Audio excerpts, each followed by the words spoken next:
Hello, today we're going to do a property search. And what I mean by property search is we buy property and we need to get the owner's contact information in order to contact them to buy property. We look for off-market deals, and in order to find off-market deals, you have to um, look at properties that are off the market and call the owners up and see if they're interested in selling. So we create lists that I will send to you if you're a part of my team. If you're not affiliated with Englestone at all, there are many ways to come up with property lists, whether it be foreclosure list or pre-foreclosure list, things of that nature. Okay, so we're going to assume today that we have a list. I'm actually going to just look up 3 properties. Okay, in order to get started, we need to make sure that we have these 7 tabs up on our web browser. This gives us the adequate pages in order to do a good search. The first one is a Property Shark. It's propertyshark.com. You'll see that here. I'm focused on the New York City region. They do have other regions as well. This is the only web page that's actually a paid subscription. All the other websites that I pull up are 100% free. And again, I'm doing this focused on the New York City area. The second page is Acris. It stands for the Automated City Register Information System. It's a portion of the New York City Department of Finance, and basically just gives you information on documents related to a property. Things such as deeds, mortgages, things of that nature will be found on that site. This is a very important site. It's 100% free, but we need this information in order to help find the owner's information. The next page is whitepages.com. It's very simple. We use this once we have owner's information. This helps us get the owner's contact information, and we can do a lot of cool things with this site. The next website is the Buildings Information System. So this is from the building department. Basically, it allows us to see if any permits have been filed on a particular property. This is a great way to find owner information. If not the owner information, if there's work being done on a property, you can get out architecture information, contractors information. These contacts are very vital because a lot of times we won't be able to find the owner's information directly, but we can call these third parties that are affiliated with the owner in some way, shape, or form, and be able to get the owner's contact information that way.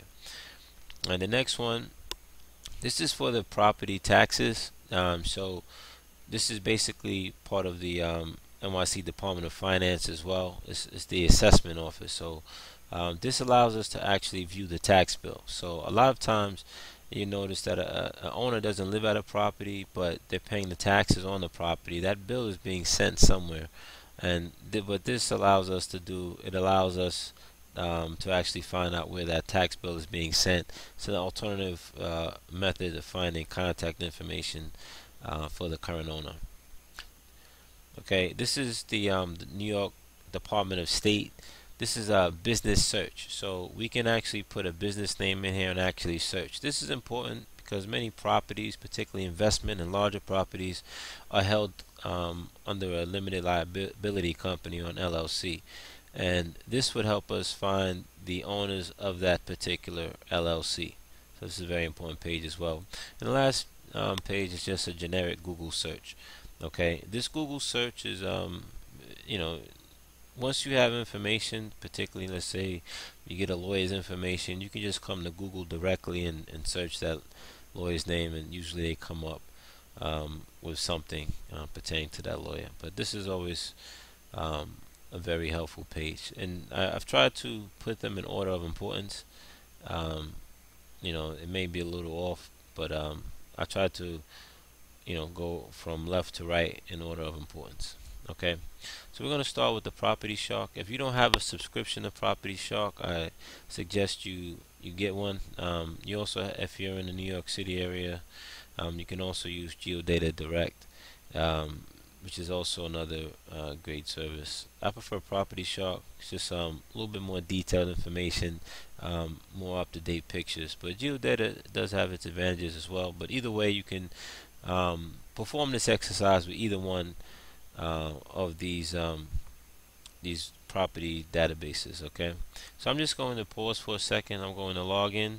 If you see here, you'll see a login information right here. If you're on my team, you'll be sent the links to all of these websites. You'll also be sent login information for Property Shark in order for you to log in and start doing research on the properties that I send you and the list that are created. Great. So now we're back in the Property Shark. I've officially logged in. The first search we're going to do is for 189 East Meshulah Parkway. So these are the three properties that we're going to do a search on for today. If you're working with me, Thanglestone, these are the pertinent keys of information that we need: the owner's name or contact name, a phone number, address, and potential notes. A lot of times we're not going to be able to get the owner's name, or not necessarily the name, but we're not able to get their contact information, whether it be an address or a phone number. But if we have a lawyer, if you have a contractor, anything that can help us, get in contact with that owner, that's pertinent information, and that would go obviously in the notes section over here. Okay, so we're going to go back to Property Shark. It's 189 East Meshulah Parkway in the Bronx. That's all you have to do. If you notice, this region is already New York City. Okay, so once this comes up, we notice that it's some cool information we get here. Get a nice picture of the property that's in question.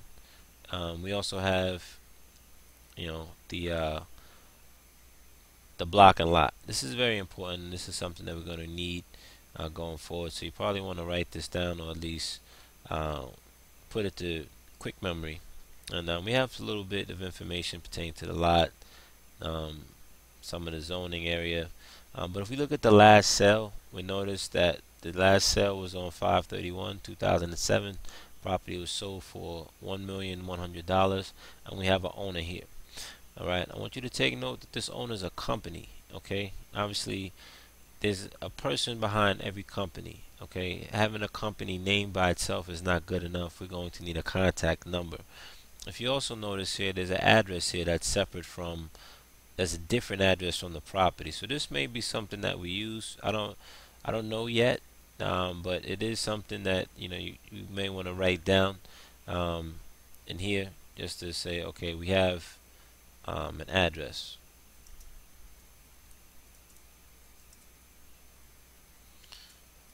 Okay, now this can very easily change, and a lot of times there's actually even more than one address that I'll put down here, but this is an address that has come up, so we're going to write it down here. If you scroll down a little bit on Property Shark, they have more information.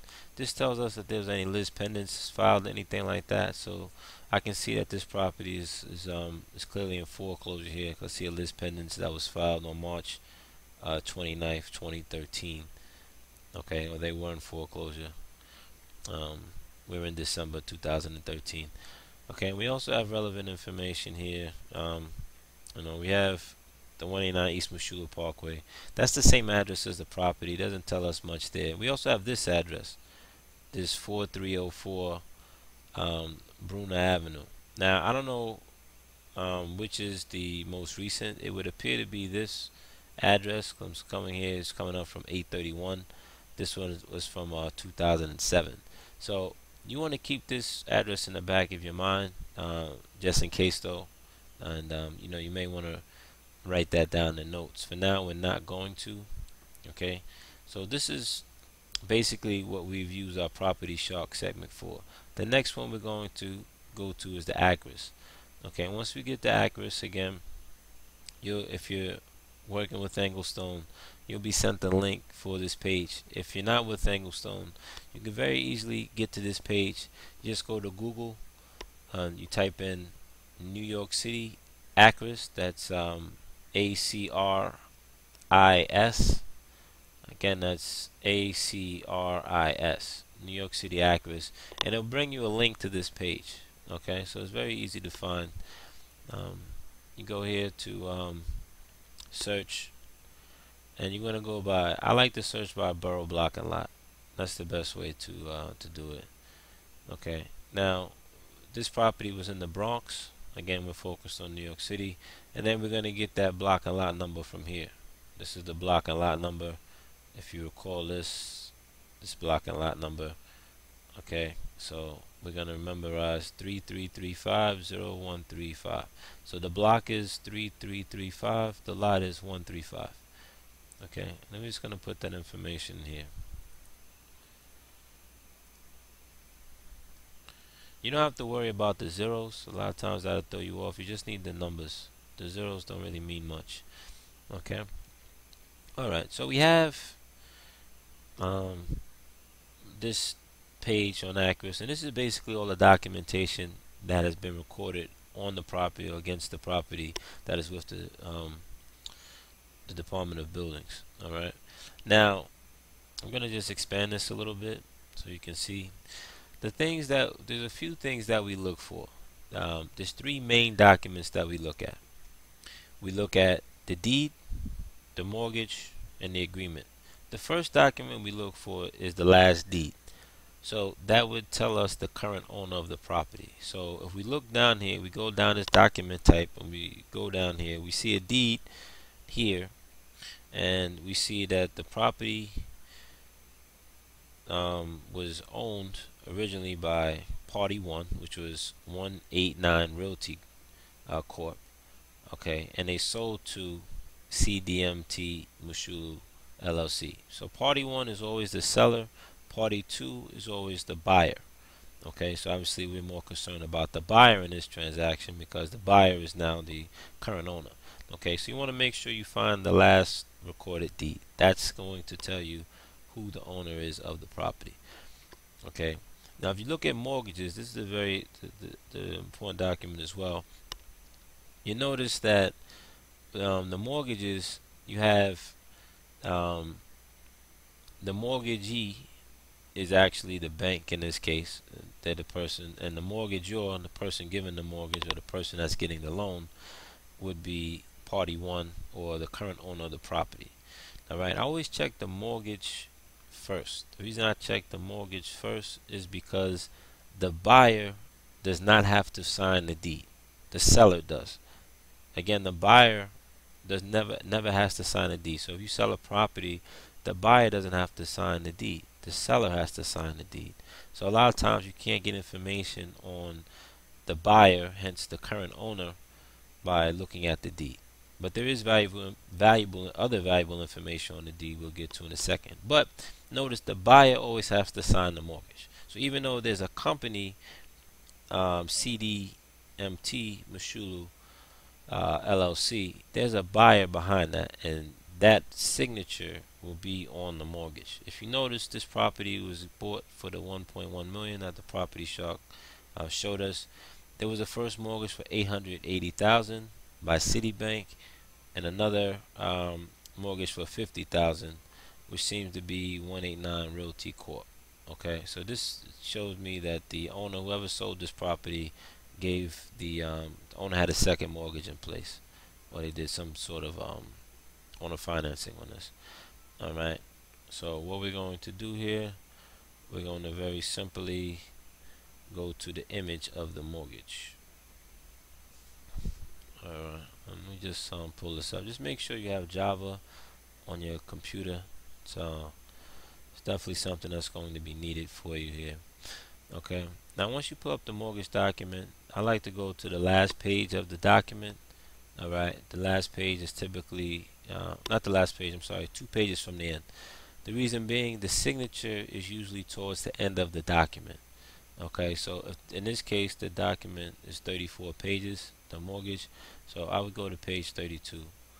I would type that in here, and I would hit enter. And I would just minimize this, and then I would just work backwards to see where I see a signature.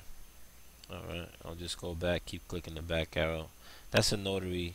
I don't, so that's not what we need here. We need a signature for the buyer. Okay, so I notice here, I zoom in here, I see a CDMT Mushulu LLC. Okay, and if you look here, the owner here is a